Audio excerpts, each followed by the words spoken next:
Bismillahirrahmanirrahim. Assalamu alaikum viewers. Welcome to the YouTube and Facebook channels of Professor Dr. Rizwan Jamil Qureshi. In the implementation phase, we have coding techniques, testing, maintenance, deployment, documentation. I am going to introduce documentation techniques today. We have two types of documentation techniques. We have user documentation and we have system documentation. User documentation is written for the users, as the name is indicating.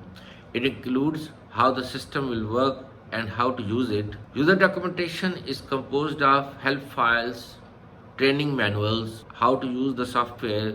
Help files are provided with the software, like Microsoft Word help file is there.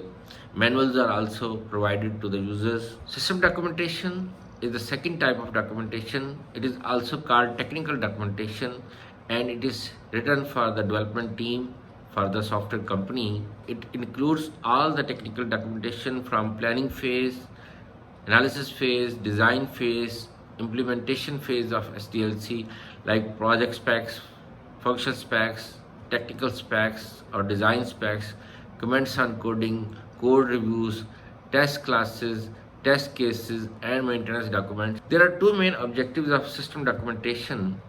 The developer should be able to make changes in the system. The new developer, the new programmers can read and understand the documentation to make any changes in case if the existing team members may resign or may die. During the discussion of previous lectures, software engineering has three layers. We have methodology, we have techniques, and we have tools. Tool is a software to implement a technique. For example, we have programming tools, designing tools, modeling tools. We also have case tools. What is case tool? Case stands for computer aided software engineering tools. What are the main types of case tools? Upper case tools, lower case tools, cross life cycle. There are three types of case tools: upper, lower, and cross life cycle. These types are defined based on SDLC phases. Upper tools are used up to the design phase of SDLC during planning, during analysis, during design.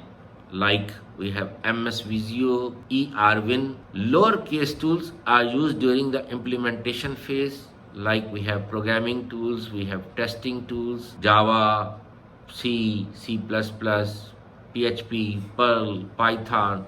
Testing tools like we have load runner, test director, NUnit, JUnit, fitness, test driven.net, code coverage tools like ncover, JBlanket. These all are low case tools that we use during the implementation phase after the design.